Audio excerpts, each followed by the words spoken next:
આત્મદેવ બ્રાહ્મણ પોતાનું સત્ય કર્મ કરે અને ધુંધુલી લોકવાર્તા રતા ક્રૂરા પ્રાયશો બહુજલ્પિકા શૂરાચ ગ્રહ કૃત્યેષુ કૃપણા લોક પ્રિયા.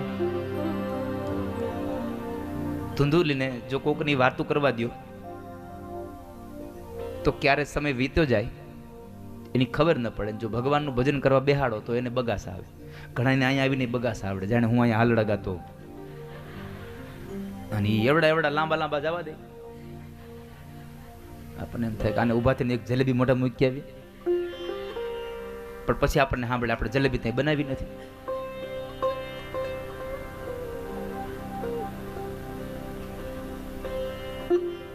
ભગવાનની ભક્તિ કરવા બેહો ને ત્યારે તમને આળસ આવે, ત્યારે તમને બધું સાંભળે. તમે જોજો ઘરે નકર ટીવી લઈને આમ રિમોટ આમાં બેસી જાવ, આમ રિમોટ લઈને ટીવી સામે બેસી જાવ, 2 કલાક વહી જાય તમને તરસે ન લાગે.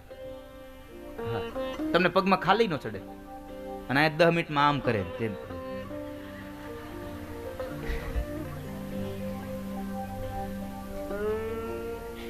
10 મિનિટ ન થાય તેને એને પાણીની તરસ લાગે.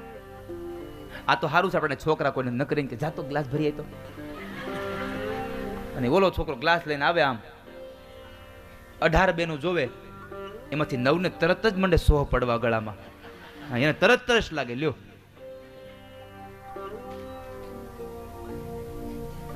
અમુક તો એક વ્યવસ્થા મને ગમે, પાણીની બોટલ ભેગા લેતા હોય તો ઊભું થવું નહીં, ચિંતા નહીં. પણ તો છોકરા એને અડી કાઢે હો, પછી તો 2 હાથમાં પકડીને આવે. ઓલા વારા ઘડીએ કથા મૂકી આવ્યો કે નહીં, એ છોકરાને રાહ જોતા હોય, કથા મૂકી પડતી. હંસલો હરિભજન નો આળસુ ભોજન માં હોશિયા. એલા છોકરાઓ તમે બધા આમ જો, એ બધાને દેખાડજો ને, ઘરે રાહ જો બેઠા બધા.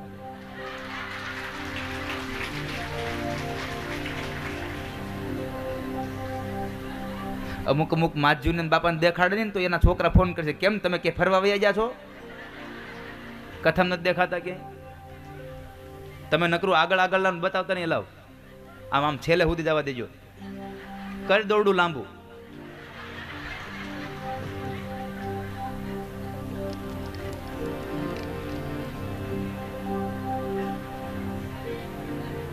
આ હોળીનો નવો રંગ લાગ્યો ને, આ એની કથા થાય છે.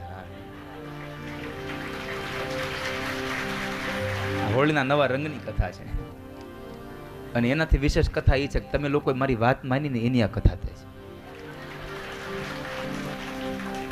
હા જુઓ, આ ઓલી પંક્તિ મને યાદ આવી, જરા અનુભવ તો કરકે દેખો ક્યા બદલાવ હોતા હૈ. થઈ ગયો ને બદલાવ. 5 મિનિટનો સત્સંગ અને તરત જ ફેસલા ઓન ધ સ્પોટ. ન હોય ટાકભાઈ?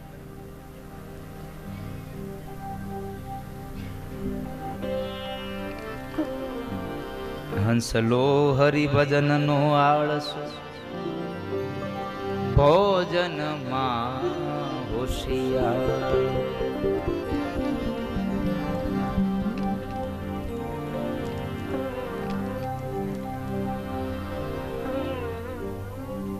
આ હંસને હરિભજન નો ગમે, એને તમે એને જો તમે એને તમે મજા કરવા દો તો ગમે.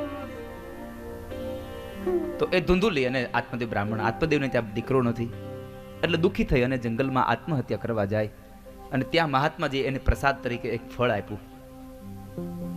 મહાત્માજી બહુ સમજાવ્યો, ભાઈ તમે રહેવા દો, દીકરો નથી એ સુખ છે તમારા માટે, પણ ન સમજો.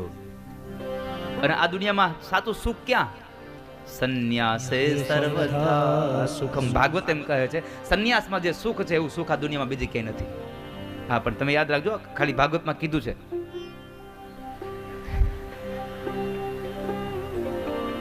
કારણ કે તમે કયા આગળ બહુ છો, તરત માની લો.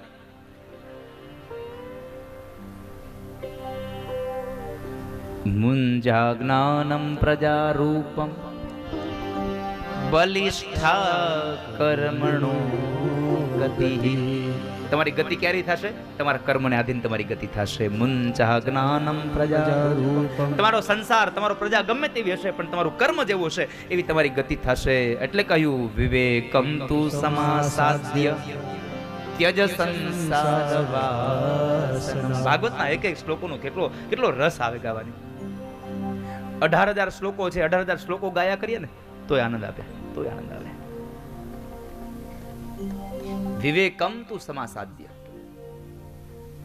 ત્યજ સંસાર વાસના. તમે સંસારની વાસના છોડો તો તમને આનંદ આવશે.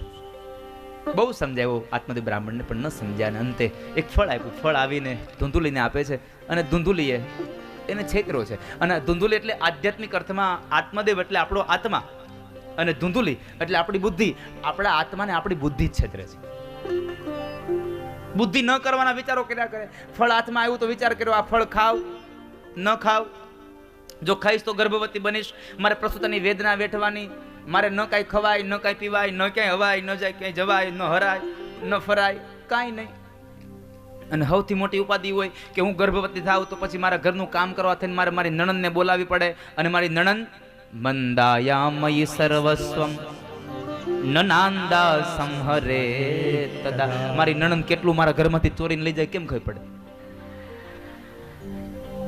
મોટી ઉપાધિ. અહીંયા એવું કીધું છો